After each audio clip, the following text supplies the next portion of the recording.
This show is sponsored by HiveMind CRM.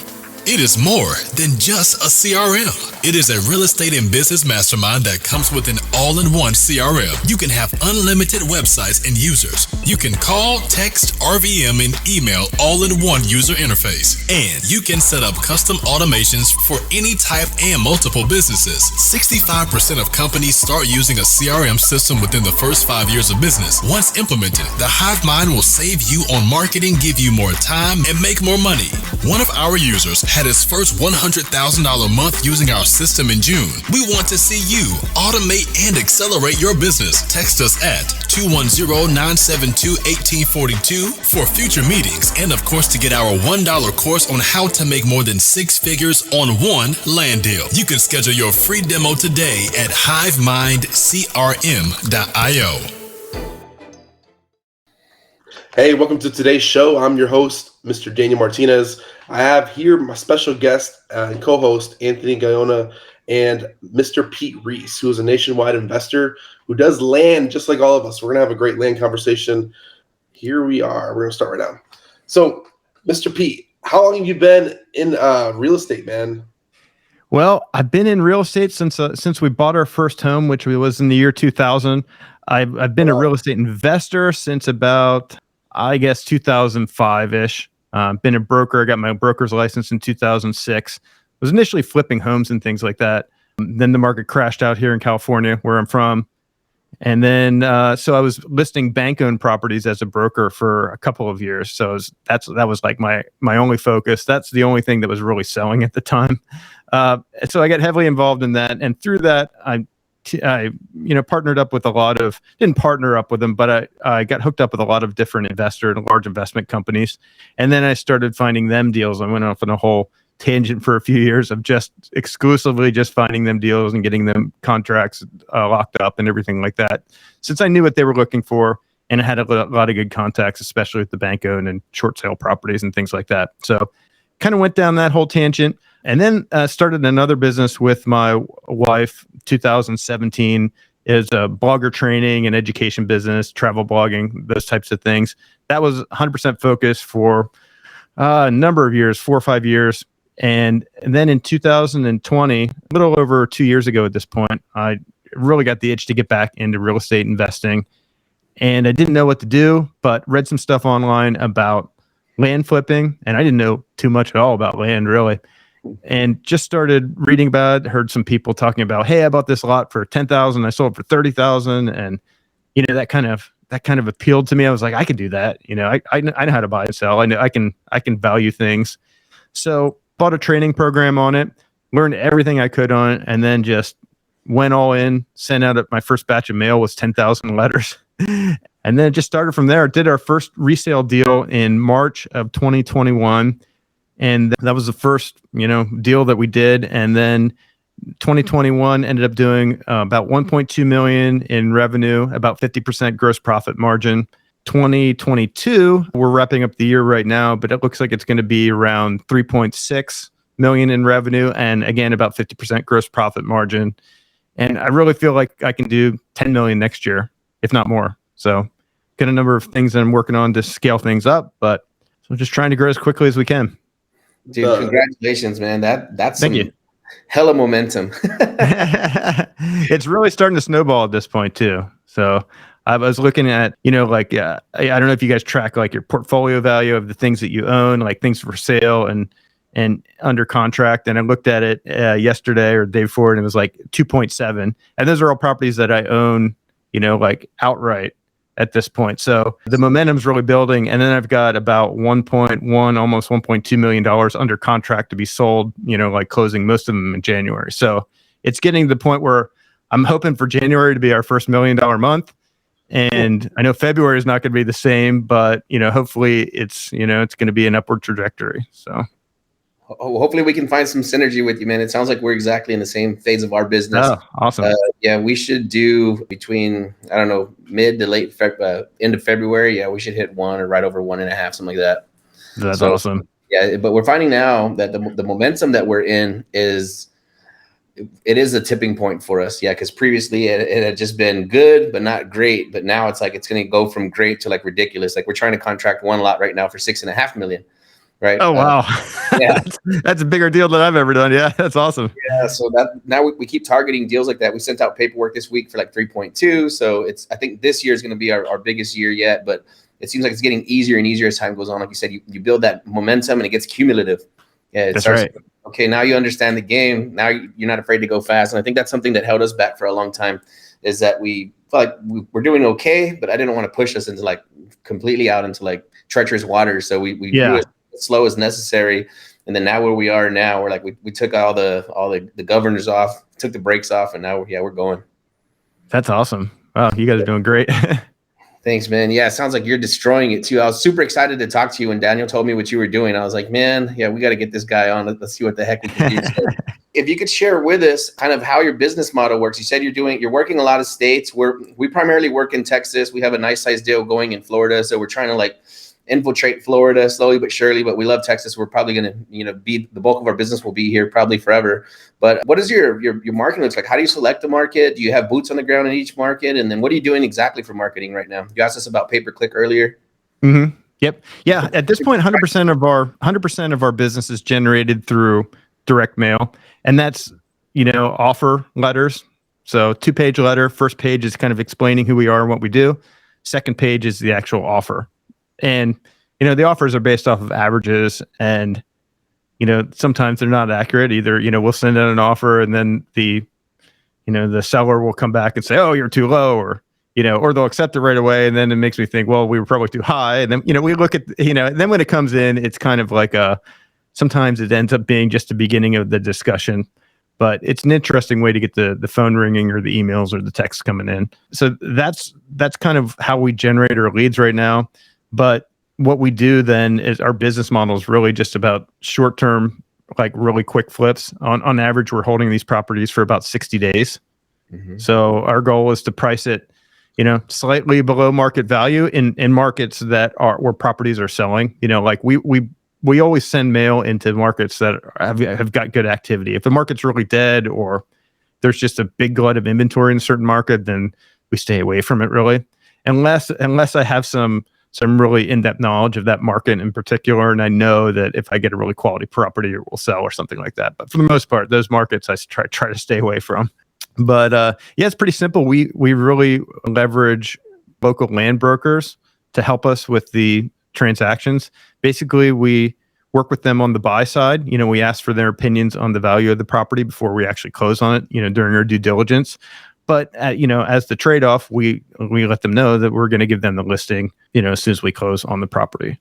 So, they might evaluate a few properties and, something maybe doesn't go through or whatever. So they don't get every single one of those properties that they evaluate, but I think it's well worth it in the end. The other thing is we pay them, 10% commissions always. We don't try to negotiate commissions at all. And I know that that's a thing that a lot of land investors don't do, but I felt that it really helps build partners really, with the agents that we're working with. They've got an incentive to work hard for us to get these properties sold. They're happy to evaluate properties for us. So it's just a better balance. And you know what it's like in the land business, like not every property is a, $1 million property. So you have a lot of, maybe $20,000 to $100,000 properties that they're not going to make a huge commission unless they get, a higher, commission percentage.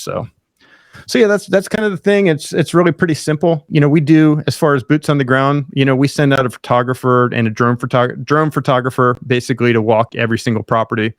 And we, the areas that we really have focused on, we generally get some pretty good contacts and pretty good people that will go and inspect these properties for us. The agent will go out there, after we close on it, sometimes before we close on it as well.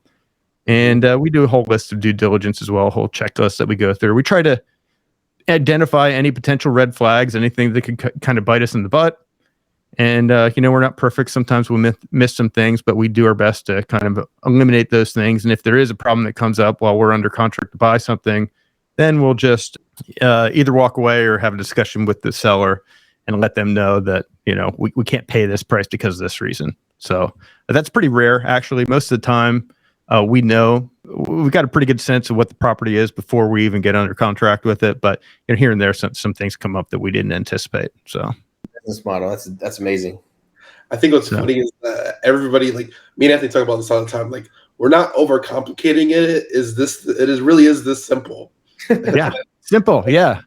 Yeah, like, and I think like to that point, that not overcomplicating things, making it simple. I know a lot of land investors that have this whole elaborate thing built up on the marketing side of things once they purchase a property, and I could easily put something like that in place. But honestly, that would be so much drag on our operation that I really don't want to go there. I'd rather leverage local land brokers that will help us on the due diligence side, but then we'll take the property and sell it. And generally, they'll probably sell it for a higher amount than I could sell if I was going to direct market it myself. The good ones have a buyer list, and they've got credibility in their area and are able to kind of leverage that, for a higher sale price in the end. So, yeah, a lot of people really overcomplicate it, and like it's a simple thing as buy low, sell high, and then that's right. Having the private capital in place that understands it could take 60, 90 days, and that's the process. It is what it is. Like, we're not. Do you do any like add-ons of well water, fencing, anything like that, or you do? Yeah, sometimes. So one of the big things we'll do sometimes is we'll get a perk test done. Especially if we've got a good soil scientist in the area, we'll get that out of the way. So we'll do that sometimes.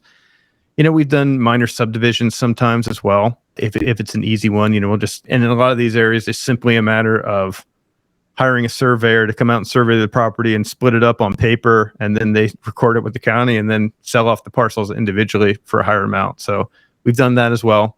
And sometimes clearing paths, if a property is really overgrown woods and it's a larger, kind of premium property, but it's kind of inaccessible for someone to go and walk the property, we'll do that. And that helps a lot in certain situations. But just minor stuff generally. We've had a couple of properties actually where they're prime for like a residential subdivision, when in the area that they're located. So we'll hire an engineer to do what they call sketch plan. Basically, draw up on paper what a potential subdivision could look like. And then we end up listing it with the commercial broker with that sketch plan from the engineer as a potential of what it could be, and then we can generally get a higher amount for the property rather than just marketing it as just a big parcel that's zoned RS9 or whatever the zoning is. You're more exact, and you had an actual engineer plot it out and like say, okay, we think we can get 100 lots out of this property.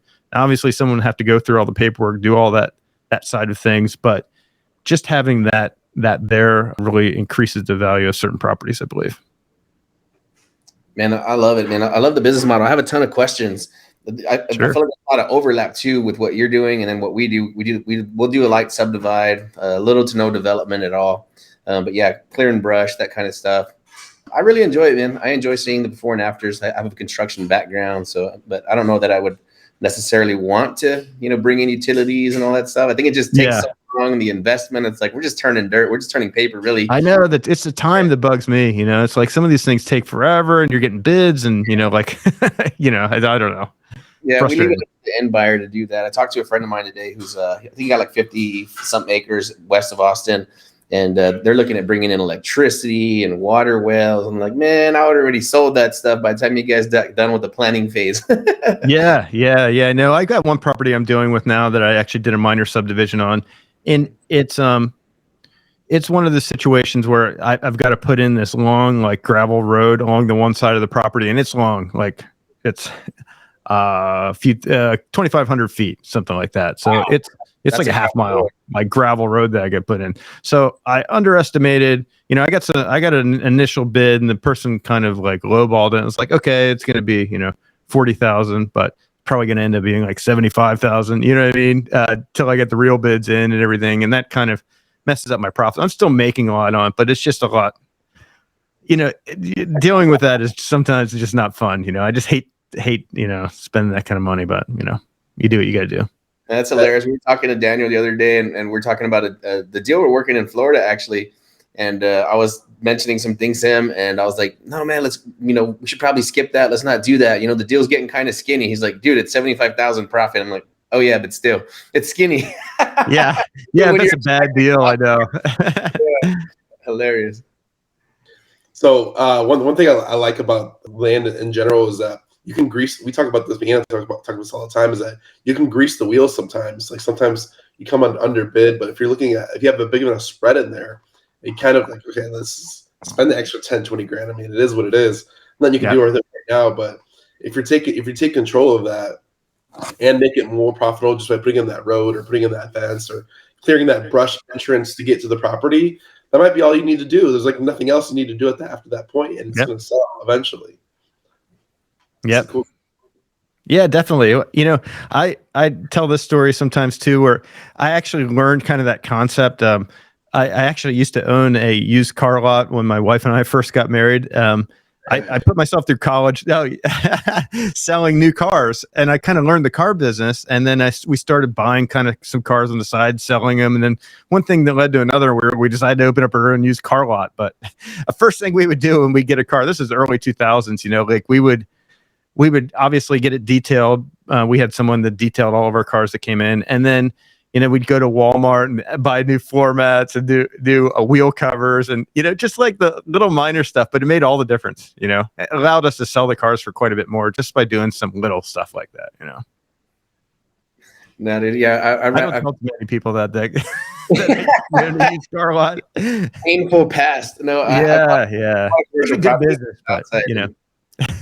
I bought a commercial property in the south side of San Antonio, and yeah, I was turning some diesel trucks and some RVs and stuff like that. It's fun, you're buying and selling, you know, it's the same thing, but yeah, I love it. It's just the hits aren't big enough. Yeah, I know. Let me ask you about that little subdivide you did. So you brought in this gravel road because I had a property we subdivided here in San Antonio, and I was looking at bringing in a gravel road, and it was going to be like 3,000 feet. So did you bring in a private road so you can cut off of that, or what was the purpose of the gravel road? Yeah, it's the property is like long and narrow. Mm-hmm. So the way I had to subdivide it was, you know, I had to like have one with basically all the frontage, and then the other ones kind of had no like major road frontage. So then I had to cut this road along the one side so they could each access those parcels. But man, yeah, so we turn those down, right? Yeah. We usually look for the ones, of course, that have the most road touch in the property. But yeah, I've never run a private road to cut off of that yet. So I was kind of curious of what that process looked like. Or yeah, I mean, pretty easy. I mean, so the surveyor, you know, mapped it all out and staked it all out and everything like that. And I actually haven't had the road put in yet, but I'm in the process of like doing the bids on it and stuff. I'm actually under contract to sell a lot of the lots off. I think 4 out of the 5 lots we've got under contract to resell at this point. So, and they're, you know, expecting this road to be done. So it's crunch time. I need to actually get it done. But, you know, these contractors are kind of messing around with me on the bids, and, you know, they'll sell me one thing and then they'll go out there again. And then they'll say, oh, you know, I didn't anticipate this. And then, you know, so the bid's higher. So anyhow. Are you doing a shared easement? What's that? Are you doing a shared easement? Yeah, it's like I had to do a road maintenance agreement that my attorney drew up. So it's got an easement, that is shared. It's a 50-foot easement that runs the whole basically side of the property.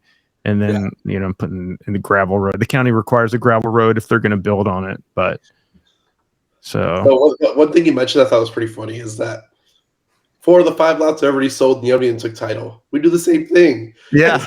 It's really hilarious because like me and Anthony, we need to be more abrasive towards houses. And the reason why is because they're doing all the hard things.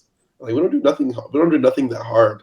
Like we have 30 days to sell the house. Like with this, we have like 90 days or 120 days. And then we find the buyers and then they bring their cash to the closing table. And that's how we do this. Yeah. It makes it sound like too simple, but it's not. Yeah, no, it's not. Yeah. It's a great business, you know. Obviously you got to put in the effort to really understand land and understand what's a good lot, what's a bad lot, what sells, what doesn't, what's a good area, what's a bad area. You know, like you got to kind of understand all this, but it's not rocket science. I mean, there's, you know, it's not. It's simple buying and selling. So you buy it for the right price, so you can then resell it for the right price. And as long as you're buying properties that can be considered good properties, if you price it slightly below market value, you're going to sell it right away. So What's your opinion on like floodplain? You do a lot of like floodplain lots, or you kind of? Not a lot, but I do here and there. Like sometimes in the FEMA flood zone. It's just a matter of kind of the area and what's typical for an area. Like some areas are like all in the floodplain, and that's just what they are. But some areas are, it's kind of rare to have those floodplain properties. And if I do buy one that's FEMA flood zone, typically it ends up being like it's like a recreational property rather than maybe a potential home site. So as long as I'm buying it as a recreational property and reselling, priced it accordingly, I'm not really scared off by that. Wetlands scare me a little bit more. Like if the property has got like a ton of wetlands on it, I typically walk away from those unless they're super cheap. Can you clarify what the difference between a floodlands and a wetland is? Because I know wetlands popping up a lot in Florida, and then we don't see that at all. So what's yeah, certain areas, especially in the southeast, you're going to have that a lot. Like a wetlands, it's basically like a swamp. So it's in Louisiana, something like that. You probably find a lot of that as well. It's standing water most of the year. There may be certain times of the year where it'll kind of dry up, but mostly there's standing water. So it's not quite a pond or a lake. It's just like it could be 6 inches of water or something like that. And I mean, you really can't do much with that. Environmentally, it's not like you can, take a bulldozer and just, put in a bunch of dirt, because a lot of the wetlands are like federally protected and everything like that. So you just can't not much you can really do with them to disturb them, at least. So yeah, we like flood zone, man. We go after flood zone. Yeah, as long as we get a good price on it. We got a property just actually today. We just submitted the contract to title. It was 331 acres for like 337. I was like, we haven't even looked at the flood zone, nothing yet. Like, it's all flood zone. That's fine too for that price. yeah, I know. At that price, you can't really lose. We'll let it roll. It's probably, I don't know, 2.5 hours from Dallas, but I think it's going to be a slam dunk, man. That should be multiple six figures. Wow. Yeah. Texas is one market I haven't gotten into at all. I don't know why. Just seems like there's a lot of investors already working the area, and and I'm sure it's such a big state that I'm sure there's different areas that Yeah, I know. I'll stay away. I was gonna say, hop on in and do some deals with us. yeah, that'd be fun. One right now, it's on the Brazos River, and it's like almost 1,400 acres, man. So yeah, we're looking at maybe doing some 100-acre ranches out there. It's like 2.5 hours from Fort Worth, something like that. So it's just like the state is so damn big. Like the whole world can invest here and still not be saturated. Yeah. That's the thing. Like there's just so much land out there. If you like get in a plane and you fly from Florida to California and you're just looking out your window the whole time, it's just endless. I mean, endless land that you're flying over, and most of it seems like it's completely, there's nothing on it, So I know all these big cities and are not that way, but once you get out of a lot of these areas, it's just so much open space. So man, so a guy, Bailey, actually, Daniel sent me a link to a ranch. It's like 400,000 acres, right? That's a lot. That's a big property. North of Big Bend. And it just looks like a little blip. The further you zoom out, like it becomes like this little dot. So that gives you an idea of the size of Texas. Like, man, there's just so much crazy land. Just here alone, it's just, it's out of this world. And I think that's what I love about the land business, is that if you're in commercial, if you're in apartments, or no matter what, there's a very finite number of those properties, right? Even like self-storage and all the stuff that people get excited about, we're not even looking at it, looking for it, not thinking about it, nothing, man. And I think what you said earlier is very, very true, is that like it's not like you could just walk into the land game and now you're like an instant expert, but the longer you stick with it and you learn to identify what's a good deal and a bad deal, I think it makes the playing field a lot easier, man. It's like maybe like learning chess, right? Yeah. So we'll see a track, and immediately, as soon as I get the text message, somebody's like, "Can you look at this?" And I look at it for like 8 seconds, and I'm like, "Nope, close it out." And then somebody else sends me one, and my heart starts beating fast. I'm like, "Do you have a contract on this?" Tell me more. You can start to identify it within seconds. I think that's when it gets really, really fun. Yeah. And like I've been teaching my daughters how to do it. They've even done some deals themselves. I threw them kind of some smaller deals. Yeah, they pulled together between them. My daughters are 20 and 22, so they're kind of grown, but they're still my kids. But but they started each with $4,000, $4,000 and $4,000. So they pulled together $8,000, and now they're up to about $85,000.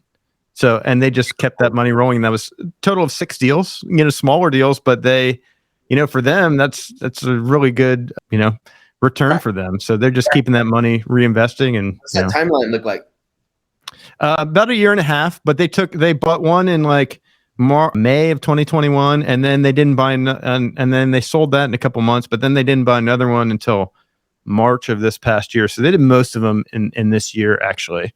So it's like a 10x return in a year and a half any day of the week. Yeah, it's pretty crazy when you think of it. People would never believe it, and it's not like they're toiling over, doing hard work in order to achieve that. It's just kind of like, responding to emails and, just kind of managing the process. But flipping paper, man. Like there's no way this 12 documents is worth 300 grand. Like, yeah, I know. Yeah.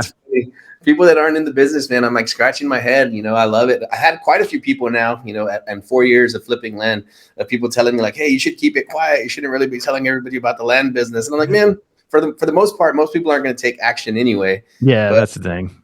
I really do love to see people get into this business and start to grow. It's like, thank you. It's like, this is the promised land, man, being in the land business.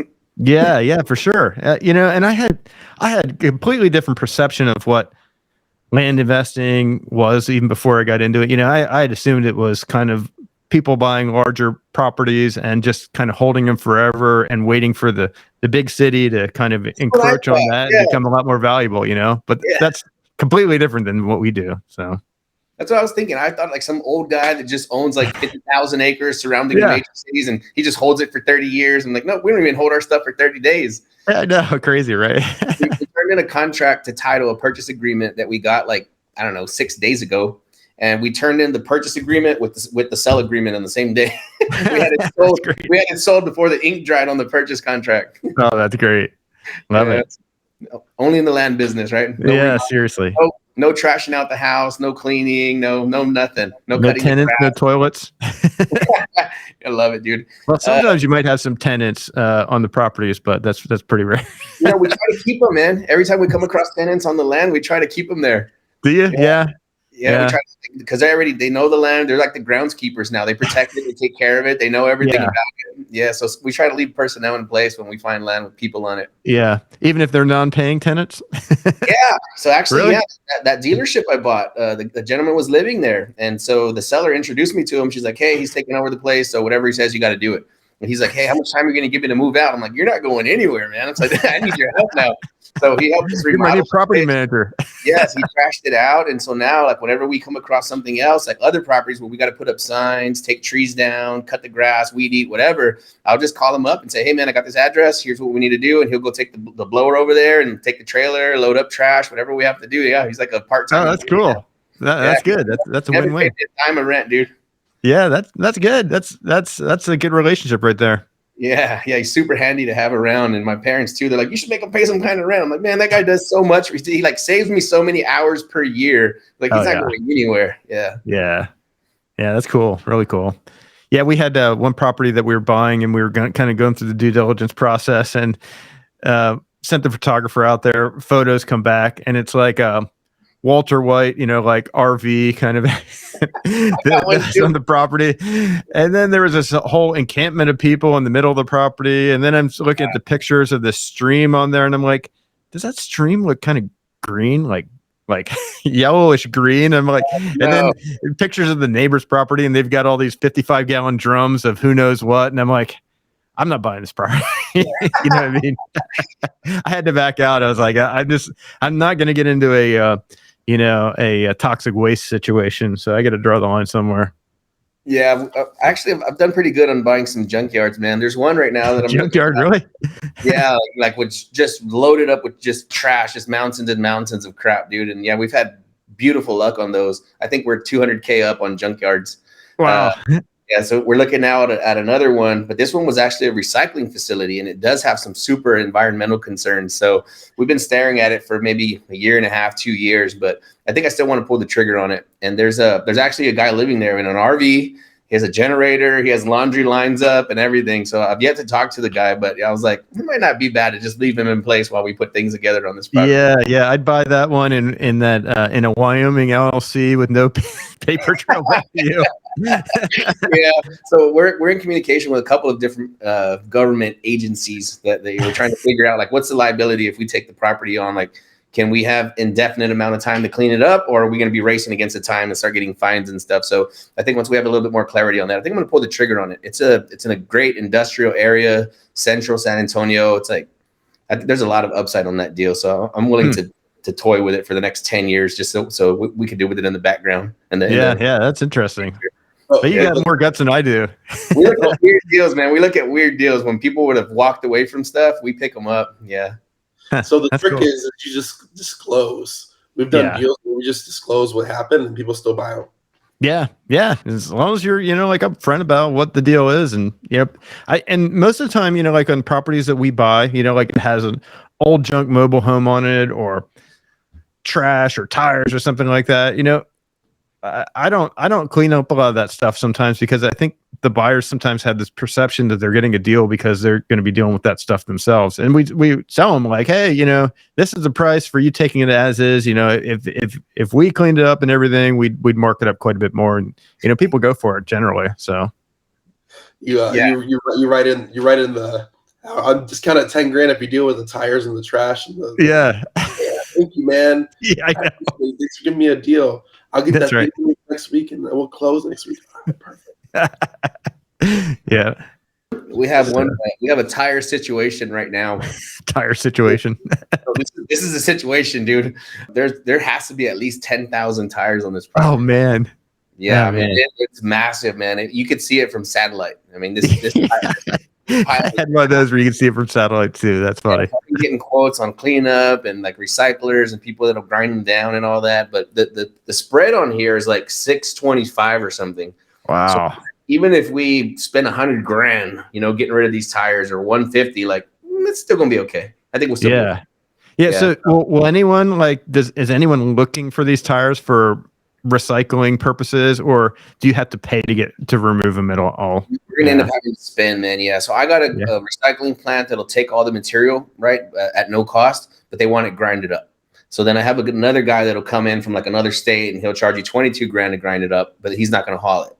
Right. So that's something I got to think about. Yeah. I'm going to have to make this big tire mountain and then get some trucks out there. So ideally, right, what we do is we sell the junkyards with the junk on them, right? We don't clean them up for the most part. But in this case right here, like I might, talk to potential buyers and see if somebody's willing to take on that task and maybe split it. Like I said, so if I look at it and it's going to cost me 60 grand, I might tell somebody, hey, I'll give you a $50,000 discount if you want to handle it yourself, something like that. So yeah, we're still trying to play with it, but either way, like I said, there's plenty of opportunity there. It's just, and I kind of wanted to take it on so I can know what the challenges would be next time I come across that, because we did find that we were able to get $100,000 discount, for having that pile there. And then we did our numbers. We're like, well, shoot, there's a ton of spread here. So even if we did spend 100 or 150, it's still a deal, but it scared off enough of the buyers that nobody wanted to pick it up. And it was on MLS, dude. Really? Wow. Yeah, it's like just super low hanging fruit out in the open, but nobody wanted to take on that. And me, I'm a contractor. I'm like, bring me that pile of tires.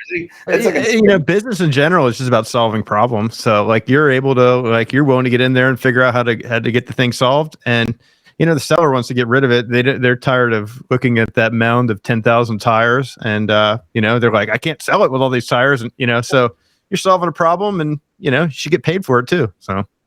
Exactly, man. I think that's what we do in this business is we just get paid to problem solve. Like sometimes we really got to think outside the box. So we've contracted stuff before, or there's stuff that we've worked on where I didn't see the strategy immediately. Right. And I was actually at the dealership with my dad and my sister, and I was in the office, and this deal had kind of been burning in the background for like maybe 60 days or something. And I just couldn't see a strategy on it. And then the light bulb came on. I'm like, wait a minute, there's at least 100,000 on this deal. I think we did 155 on that one, but I couldn't see the solution.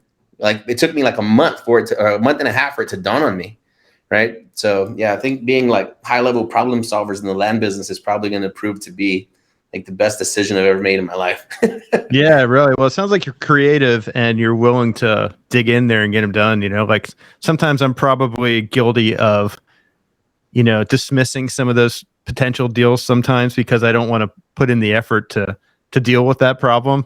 But those are probably some of the ones I should be digging into more, like they probably have a lot of upside if I'm willing to put in the effort or have someone on my team to put in the effort to figure it out, Yeah, well, it's easy to get spoiled in the land business. Yeah, it is. Yeah, just take the really easy ones. Yeah. That's guilty, guilty. Yeah, we see stuff, and I'm like, dude, do we want to mess with all this? So I had a deal here that I contracted earlier this year. I think it was in February. It was 1,000 acres, and we're getting it for $2,000 an acre. So if we had did like 100-acre split and sold them off, I mean, it was like an $8 million spread, but it was an undivided interest between a daughter and her dad warring with each other. So I'm like, by the time we go through the process, get it all sold, go to court, do it 2 years later to make $8 million. Like, I'm just gonna just skip that whole deal, you know? Yeah. Somebody else probably would have dreamed to take a deal like that on, and I'm like, I don't want that much. I don't want a 2-year headache. I'm just gonna move on to something easier. Yeah, seriously. You guys ever do like buy any of these properties with seller finance or partnering with the property owner and maybe split it and then like split profits with them and those type of things? We're always looking for creative strategies, man. Like, very rarely do we just come in with just write a check. Yeah. Unless it's a screaming deal. But we try to lead with creative. We try to find sellers that are willing to work with us. And then the targets we go after are $1 million and up. So those sellers don't know how to sell those properties anyway. The brokers don't know how to sell them. Ranch sellers don't know how to sell them. Nobody. So it's in their best interest, like, especially like if it's an expired listing or something like that, easy for us to come in and say, hey, I can sell this thing. Want some help? Yeah. Yeah. That's So awesome. then you work out some kind of creative partnership solution with them. Yeah. See, that's kind of one of the roads I want to start going down. At this point, I've just been keeping it really simple, buy cash, and then resell quickly. But I think there's a lot of deals where maybe we're too far apart on a price or something like that, where we can, add some value to the property and kind of make it a win-win, for the seller and the buyer. And everyone makes money that way. So, but I like it. I think I'm going to start exploring those type of things. So sounds like there's money to be made in them. Dude, some of them are just too good to be true. I'm telling you, like, when we're saying this stuff like we've been speaking at events for the last maybe year and a half, and when we're on stage, like, these guys have to be lying. Like, have to be lying. That just sounds too good to be true. But it's funny because I've been saying this quote now is like, the longer I'm in the land business, the luckier I get, because we're just coming across just better and better opportunities that just don't make sense, man. And I'm like, and nobody's looking at this. It feels like I'm like in a movie, like where I'm being punked. Yeah. Are you sure? Yeah, really. That's cool. It's been a fun ride, man.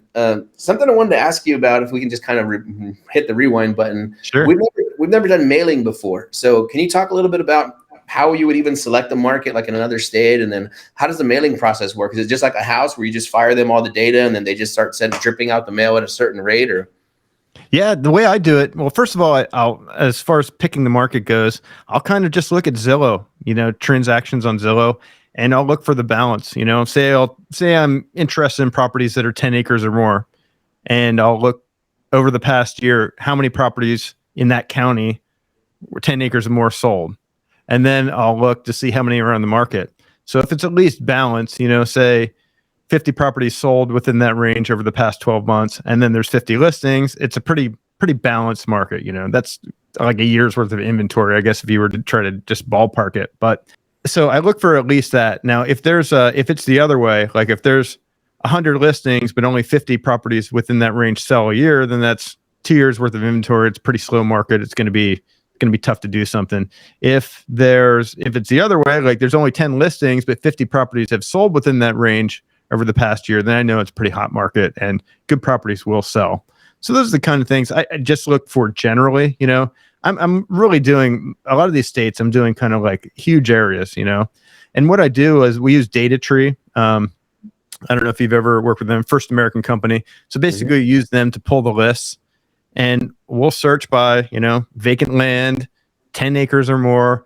We'll kind of, I know other investors will only send to absentee owners and things like that, but we'll just kind of send them to everybody within that range. But we'll filter out, sellers that we know aren't going to sell, like the railroad or utilities or a school or university, any of these types of things that we know these sellers are not going to sell. We'll take them out of the list. And then we'll prepare a big spreadsheet. We'll come up with an offer price. Generally, I'll figure it out per acre. So if I know in this county that on average, retail price may be $5,000 an acre, something like that. So then I'll just back off a percentage. We might offer 35% of that, for our offer price. And then we put that in a spreadsheet, and it just kind of, and then we do this, we send it to the mailing company, and they do a mail merge. And then that generates all the offers, like parcel number, the acreage, the offer price, all that kind of stuff is figured out. And then we're sending out individual offers to all these people. And we're sending out 50,000 letters a month. So 25,000 letters each every 2 weeks. Yeah, it's a lot of mail we're sending. So it's about 50 cents per letter too. So that's a pretty good capital expenditure per month. But again, the returns you're getting are like out of this world from an investor standpoint. Yeah, like as far as the cost per deal, it's about $3,200 for every deal that we get. And we've been averaging, so far, historically, we've averaged $22,000 profit per deal. Some really good ones, and then some other ones that have not been so good in there. But we haven't lost money on any deal yet. But on average, we're $22,000 per deal. So I want to gradually increase that, or maybe not even so gradually, but I want to increase that exponentially. By doing bigger deals and bigger properties. So that's kind of the thing. We use a company called Rocket Print. They're the ones that do our mailings for us, but it's pretty easy. I just send them a spreadsheet. They've got our letter on file. I send them we prepare a spreadsheet every 2 weeks, and I have a couple assistants kind of help me putting everything together with that. And, I set the pricing for each county, but then they build the spreadsheets off of that.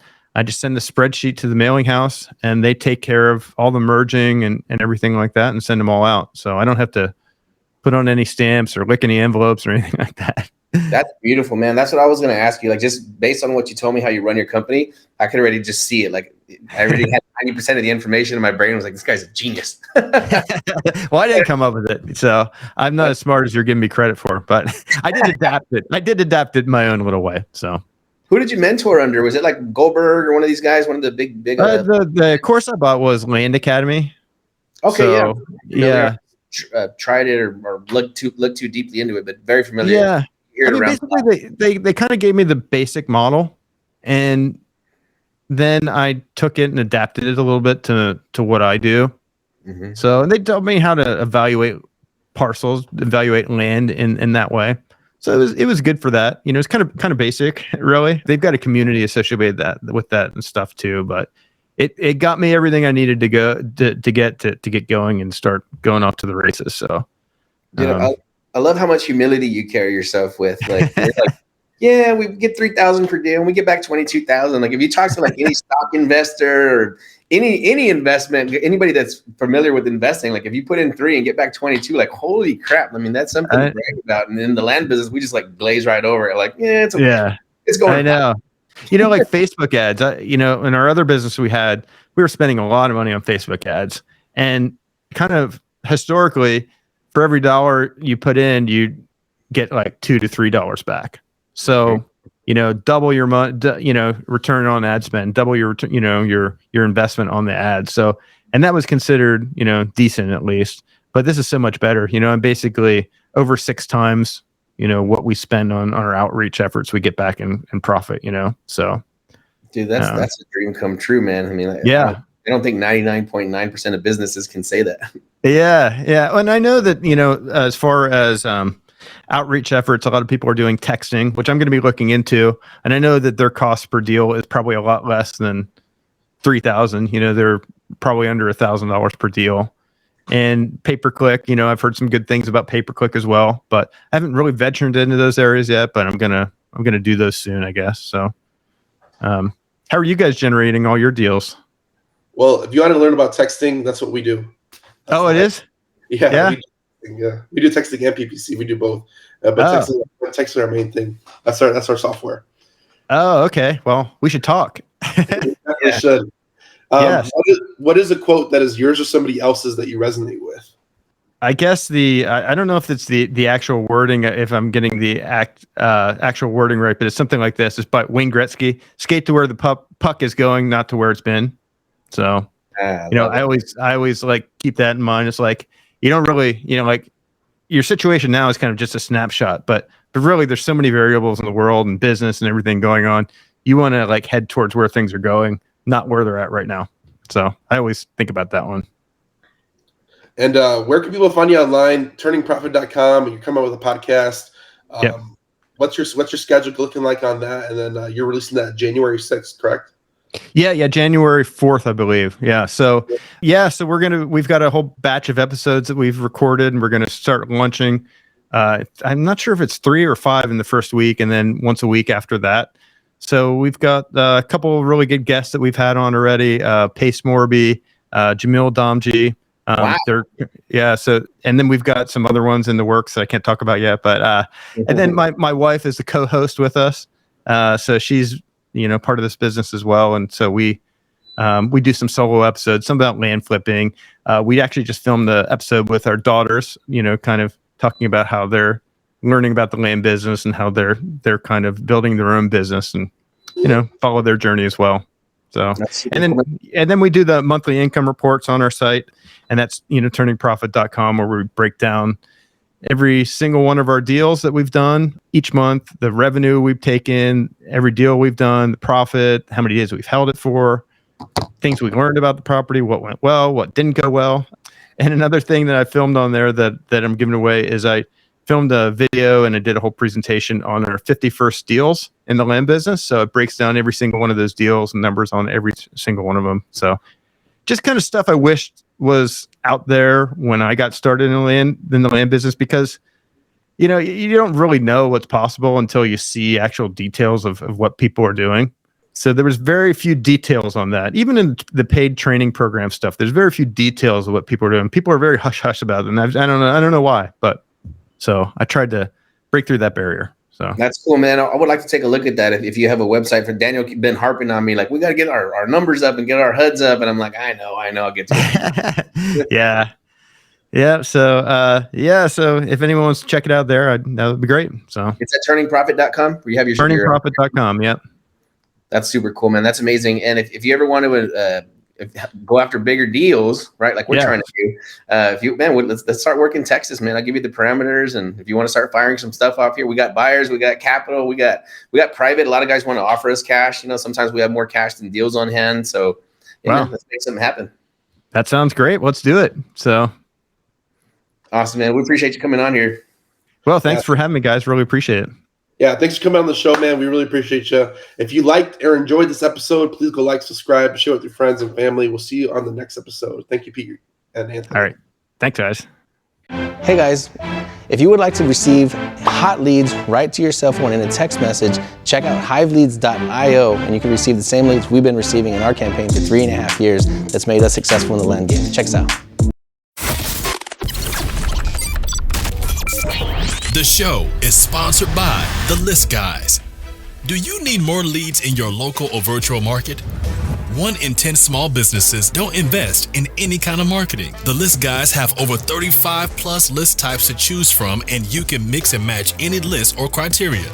We also use the skip trace list and provide up to 7 numbers and email addresses. Every list you purchase will be scrubbed against previous purchases. The List Guys are here to save you time. Contact the List Guys today at www.1listguys.com. That's www.1listguys.com. Through the journey of becoming a professional, I've had certain situations where I had to sit back and look at myself and think about exactly what direction I wanted to go. And I kind of dial it back a little bit